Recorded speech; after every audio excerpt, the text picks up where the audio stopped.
Welcome to स्क्यूनल private limited. स्क्यूनल private limited में आपका स्वागत है। आज की इस वीडियो में मैं कंपनी के all in one business software के बारे में बताऊंगा, जिसका कॉन्फ़िगरेशन पार्ट मैं इस पार्ट में क्लियर करने वाला हूं। ये हमारी वीडियो का पार्ट 1 है। इसमें मैं कॉन्फ़िगरेशन बताऊंगा कि कैसे आपको कॉन्फ़िगर करना है अपने सॉफ्टवेयर को, जब आपको सॉफ्टवेयर मिलता है तब। तो चलते हैं अपने कंपनी के ऑफिशियल वेबसाइट पे। ये हमारी कंपनी का ऑफिशियल वेबसाइट है, आप इसको एक बार ज़रूर विजिट करें। हमारी और अदर सर्विसेज एंड फैसिलिटीज़ के बारे में जानने के लिए, हमारे बारे में जानने के लिए आप हमारे वेबसाइट sqnl.com और sqnl.in दोनों पे विजिट कर सकते हैं। तो चलते हैं लॉगिन पेज पे, सॉफ्टवेयर के लॉगिन पेज पे। पहले इसको लॉगिन कर लेते हैं। जो भी आईडी पासवर्ड है आपके पास, उससे आपको लॉगिन करना है। मैं भी अपने आईडी से लॉगिन कर लेता हूँ।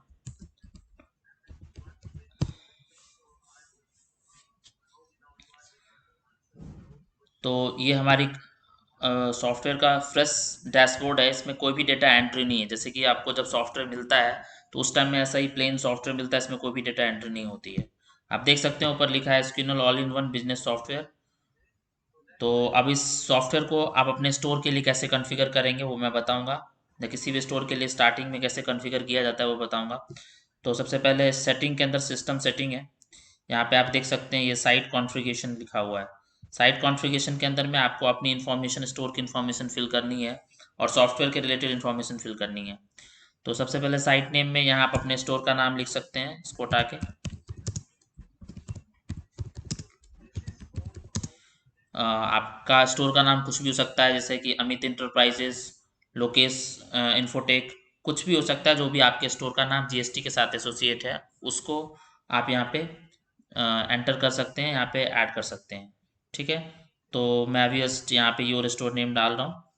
फिर आगे है लैंग्वेज, आप कौन सा यूज़ करना चाहते हैं। इसमें बहुत सारी लैंग्वेज है कि आप अपने सॉफ्टवेयर को कौन सा लैंग्वेज में यूज़ करना चाहते हैं। बाय डिफ़ॉल्ट आप इंग्लिश मिलता है, आप इंग्लिश सेलेक्ट कर लीजिए। उसके बाद डिफ़ॉल्ट करेंसी क्या होगी, तो इंडियन रुपीज़ ऑलरेडी सिलेक्टेड होता है। उसके बाद अकाउंटिंग मेथड क्या है, इसको थोड़ा ध्यान से समझिए। अकाउंटिंग मेथड में 3 तरह की अकाउंटिंग मेथड होती है: first in first out, last in last out और एवरेज कॉस्ट मेथड। अब first in first out, last in last out और एवरेज कॉस्टिंग मेथड में डिफरेंस क्या है मैं बताता हूँ। इसके लिए मैं मैनुअली आपको बताता हूँ कि कैसे, क्या डिफरेंस है इसमें। तो देखिए, सपोज अगर आपके पास एक कोई प्रोडक्ट है, जिसे आप मान लीजिए कोई एक्स एक्स प्रोडक्ट है। ठीक है, ये एक्सपर्ट नाम रख देते हैं इसका, एक्सपर्ट प्रोडक्ट है। ये आपको 5 रुपये में खरीद आती है। ठीक है, 5 रुपये में आप खरीदते हो और आपके सॉफ्टवेयर में आपने फर्स्ट टाइम जो परचेज किया तो 12 पीस 5 रुपये के रेट से परचेज किया। अब क्या होता है कि आपने अभी इसकी रेट ये चल रही है, 5 रुपये से आपको खरीद आ रही है और आपने 12 पीस खरीद रखा है। मान लो ये आपका इसमें से 10 पीस बिक जाता है, तो 2 पीस आपके पास रह जाता है ये। ठीक है। तो फिर क्या होगा कि आप जब दोबारा इस प्रोडक्ट को मंगाओगे, मान लो एक्सपर्ट को आपने फिर से दोबारा मंगाया, इस बार क्या होगी, इसकी रेट 1 रुपये बढ़ गई, 6 रुपये हो गई। अब आपने 6 रुपये से भी 12 पीस फिर मंगा लिया।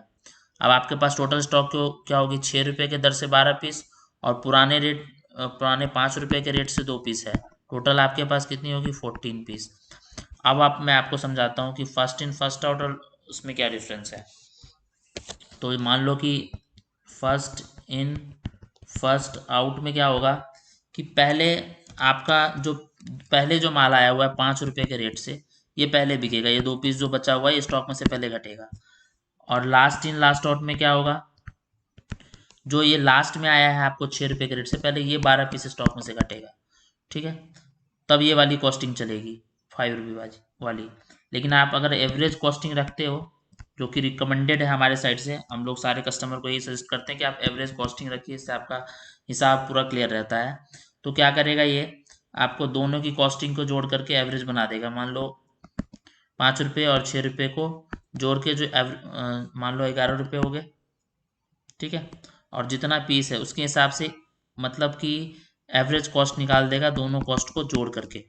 ठीक है, तो ये इसकी कॉस्टिंग हो जाएगी, न्यू कॉस्टिंग। तो न्यू कॉस्टिंग अप्रॉक्सीमेट 5.5 मान लो हो जाएगी।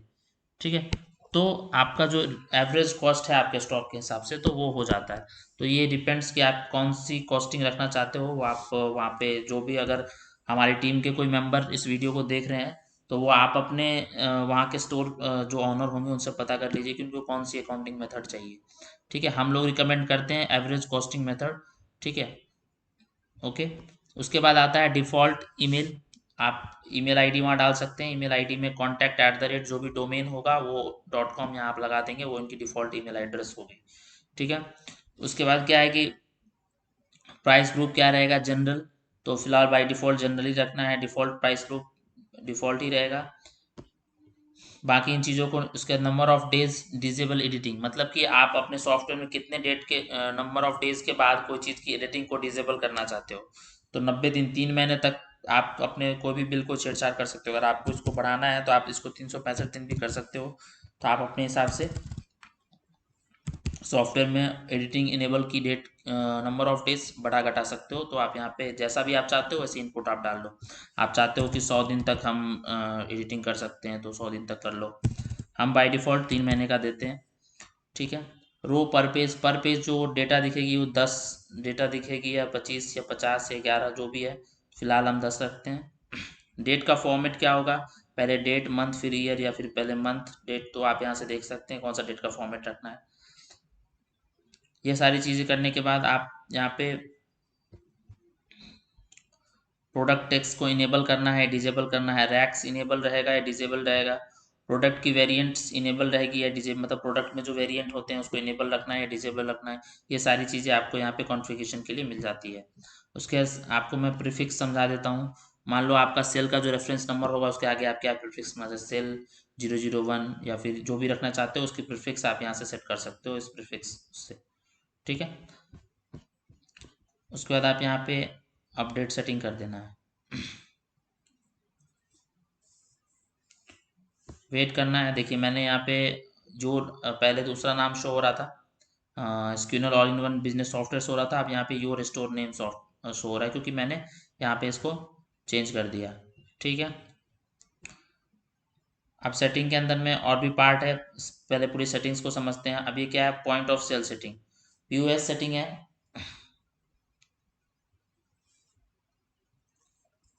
माफ़ कीजिएगा, मेरी इंटरनेट थोड़ी स्लो हो गई है। अब देखो पॉइंट ऑफ सेल सेटिंग मैं आपको बाद में समझाऊंगा, जब मैं आपको पीओएस करना सिखाऊंगा उसके टाइम आपको बताऊंगा कि पॉइंट ऑफ सेल सेटिंग क्या है। ठीक है, इसके बाद मैं आपको दिखा देता हूँ। सबसे पहले क्या है कि आप जब कोई स्टोर को रजिस्टर करते हो तो रजिस्टर करने के टाइम क्या होती है, उनकी प्रोडक्ट्स को हमें ऐड करना होता है कि जो प्रोडक्ट उनके यहाँ सेल होता है। उस प्रोडक्ट को ऐड करने के लिए हमें उससे पहले 2-4 चीज़ों को ऐड करना होता है। तो वो मैं आपको समझाता हूँ कि हम कैसे ऐड करेंगे।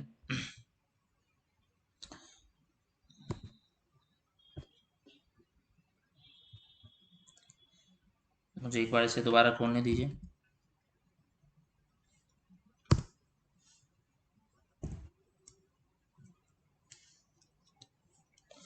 अब मान लो अब कोई प्रोडक्ट है, अब उनके यहाँ पे प्रोडक्ट कोई जनरल स्टोर है, समझ लो ये कोई स्टोर है। तो स्टोर के अंदर में बहुत तरह के प्रोडक्ट होते हैं, जैसे कि शैम्पू हो गया, शैम्पू, वॉशिंग पाउडर, उसके बाद आपका कुछ डिश वॉश वगैरह होगा। तो अब देखो स्टोर के अंदर क्या होगी कि ये एक कैटेगरी हो गई कि उनके यहाँ शैम्पू बिकता है, वॉशिंग पाउडर बिकता है, ये बिकता है। तो ये सब सारी चीज़ें क्या होगी, कैटेगरी होगी। और अब शैम्पू के अंदर में भी मल्टीपल कैटेगरीज हो सकती है, जैसे कि शैम्पू के अंदर हो सकता है कि एंटी डैंड्रफ शैम्पू हो, ठीक है, या आपका हेयर गेन का शैम्पू हो। ठीक है, तो वॉशिंग पाउडर के अंदर में भी टाइप्स ऑफ वॉशिंग पाउडर हो सकते हैं कि मशीन वाला वॉशिंग पाउडर हो, ठीक है, या फिर उनके पास हैंड हाथ से जो कपड़े धोते हैं वो हैंड वॉश वाली हो वॉशिंग पाउडर। ठीक है, तो और क्या हो सकता है, और ये हो सकता है कि शैम्पू का, हर शैम्पू का अपना एक ब्रांड हो सकता है। ठीक है, तो आपको इसमें क्या करना है, इसी हिसाब से यहाँ पे आपको सब चीज़ें ऐड करनी है। सबसे पहले कैटेगरीज आती है, तो आपको उनके यहाँ पे ये देखना है कि क्या क्या कैटेगरी हो सकती है आपके स्टोर में। तो कैटेगरी आप यहाँ से ऐड कर सकते हैं, ऐड कैटेगरी में जा करके अलग अलग कैटेगरीज बना सकते हैं प्रोडक्ट्स की। वो मैं आपको शो कर देता हूँ। जैसे मान लो मैंने एक कैटेगरी, जैसा कि अभी मैंने बोला आपको, शैम्पू बना लिया, तो उसकी कोड भी, सॉरी माफ़ कीजिएगा,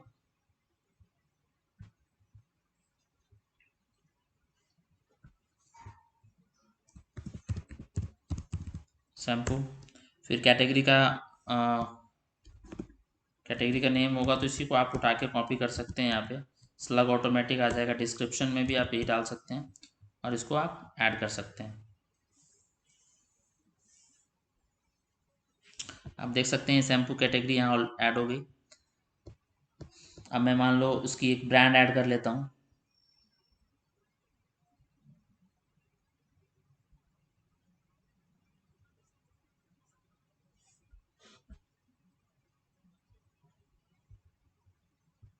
मान लो ये बजाज की शैम्पू थी, ठीक है। मान लो कि बजाज कंपनी का शैम्पू होगा कोई, तो मैंने ब्रांड डाल दिया, ठीक है। अब ऐड ब्रांड कर दिया। अगर ब्रांड की इमेज है तो आप यहाँ से इमेज भी अपलोड कर सकते हो ब्राउज करके, इस इमेज सेक्शन से। यहाँ से आप कीजिएगा, मेरी इंटरनेट थोड़ी थोड़ी स्लो हो रही है। देख सकते हैं आप यहाँ पे ब्रांड्स आ गई। अब क्या है कि एक प्रोडक्ट को ऐड करने में और क्या क्या चीज़ों की जरूरत पड़ेगी। आपने कैटेगरी बना लिया, तो कैटेगरी के अंदर जब आप कैटेगरी ऐड करने जाओ तो सारी कैटेगरी जो उनके यहाँ हो सकती है, एक्सपेक्टेड कैटेगरी, उसको एक ही बार में ऐड कर दो। शैम्पू, वॉशिंग पाउडर, उसके बाद उनके पास ऑयल है, उसके बाद मस्टर्ड ऑयल है, जो भी तरह की कैटेगरीज हो सकती है वो आप कैटेगरीज पहले बना लीजिए, जिस कैटेगरी के अंदर आप प्रोडक्ट को डालोगे, ठीक है। और या एक मिक्स्ड कैटेगरी बना लो। बाय डिफॉल्ट अगर आप प्रोडक्ट ऐड कर रहे हो और वो कैटेगरी आपके पास ऐड नहीं है, तो आप उसको उस कैटेगरी के अंदर डाल दो, मिक्स कैटेगरी के अंदर, ठीक है। तो अब क्या है, ब्रांड्स भी आपने सारे ऐड कर लिए। अब आपको क्या ऐड करना है, अब आपको इनके यहाँ पे यूनिट्स को ऐड करना है। अब यूनिट क्या होता है, अब मान लो कोई प्रोडक्ट हम सेल करते हैं, ठीक है। तो प्रोडक्ट हम सेल करते हैं, तो प्रोडक्ट को सेल करने के लिए क्या चाहिए होता है,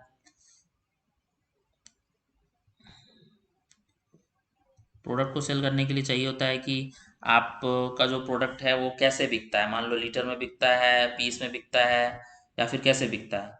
तो वो मैं आपको दिखाता हूँ। मान लो आपका प्रोडक्ट है, कोई शैम्पू है, शैम्पू, तो ये एक पीस बिक सकता है, तो ये पीस इसकी यूनिट हो गई।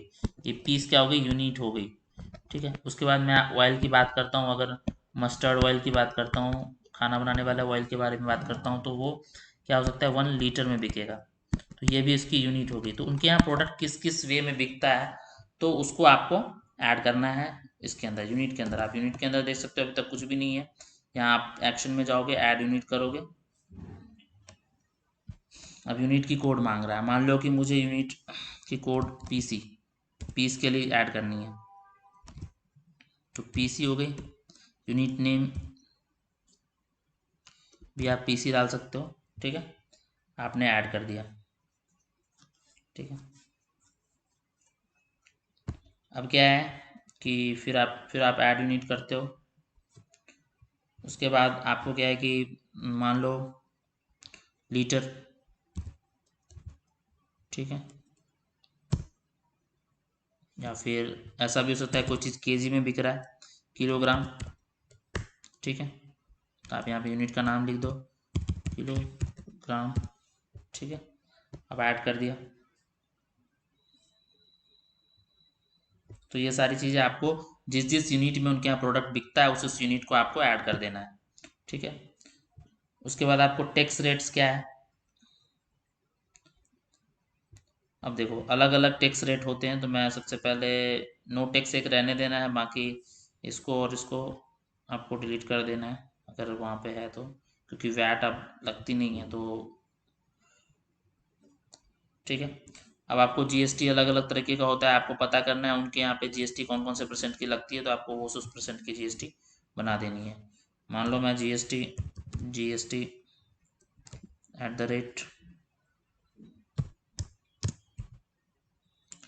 18%,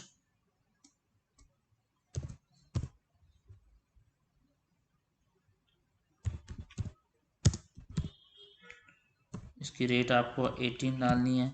टाइप क्या होगा, फिक्स होगा या परसेंटेज में होगा, ऐड टेक्स्ट। इसी तरह से आपको सारे टेक्स्ट जो भी उनके यहाँ पे है उसको ऐड कर लेना है पहले।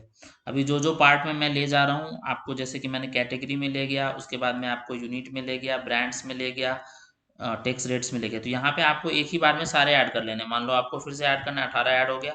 18 के बाद आपको दूसरा जो भी टैक्स रेट है वो सब फटाफट से यहाँ पे ऐड कर लेना है, किसी स्टोर के लिए अगर आप कॉन्फ़िगरेशन कर रहे हो तो। ठीक है। तो सबसे पहले सब सेटिंग मैं आपको इसलिए दिखा रहा हूँ कि सेटिंग के अंदर ही सारा चीज़ है। आपको लोगो चेंज करना है अपने यहाँ का, आप चेंज लोगो में जाकर लोगो चेंज कर सकते हैं। ठीक है। उसके बाद मैं आपको बताता हूँ वेयर हाउस। अब वेयर हाउस क्या है, ये एक मल्टी वेयर हाउस सॉफ्टवेयर है। तो आपकी स्टोर दो दो तीन तीन जगह हो सकती है। ठीक है। तो आपको क्या करना है कि नया वेयर हाउस अगर ऐड करना है तो आप न्यू वेयर हाउस ऐड कर सकते हो उसमें। अगर आपका एक स्टोर है, दूसरा आपका गोडाउन है, तो अलग अलग प्लेस की अलग अलग स्टॉक होगी, तो ये वेयर हाउस लेकिन आप अपने आप से नहीं ऐड कर सकते। इसके लिए आपको कंपनी कॉल करना होगा, कंपनी आपको वेयर हाउस इंस्टॉल करके देगी कि आपकी क्या बात हुई कंपनी से, आप कितने स्टोर चलाओगे सॉफ्टवेयर के अंदर। ये आपको पहले एग्रीमेंट के अंदर डील करना होता है कि आप कितने स्टोर चलाना चाहते हो। तो ये चीज़ें आपको कंपनी अपने आप ही साइन करके देगी। तो मैं ये बस ये पार्ट इसलिए दिखा दिया हूँ कि इस पार्ट को में वेयर हाउस ऐड होता है, तो इस पार्ट को आपको ऐसे छेड़ना नहीं है। जितने भी वेयर हाउस आपने रजिस्टर करवाए हैं वो डी रजिस्टर हो सकता है अगर आप इस पार्ट में आते हैं तो ये पार्ट में आपके जितने भी वेयर हाउस होगी उसकी डिटेल्स मेंशन की होती है कंपनी की तरफ से। तो आपको इसके लिए कंपनी को कांटेक्ट करना है अगर आप अपना वेयर हाउस ऐड करवाना चाह रहे हैं तो। ठीक है। ओके, तो इस पार्ट में, इस कॉन्फ़िगरेशन पार्ट में, सेटिंग के कॉन्फ़िगरेशन पार्ट में इतना ही। आगे नेक्स्ट वीडियो में मैं आपको बताऊंगा कि आगे आपको प्रोडक्ट्स कैसे ऐड करने हैं, उसके बाद प्रोडक्ट्स को कैसे सेल करना है, कैसे परचेज करना है। ये नेक्स्ट पार्ट की वीडियोस में मैं आगे धीरे धीरे आपको बताऊंगा कि कैसे आपको अपने स्टोर को आगे इस सॉफ्टवेयर के थ्रू चला सकते हैं आप। तो वो मैं नेक्स्ट वीडियो में बताऊंगा। Thank you for watching. और आप पार्ट 2 ज़रूर देखिए, पार्ट 2 में आइए, पार्ट 2 में मैं आपको रेस्ट चीज़ें बताऊंगा।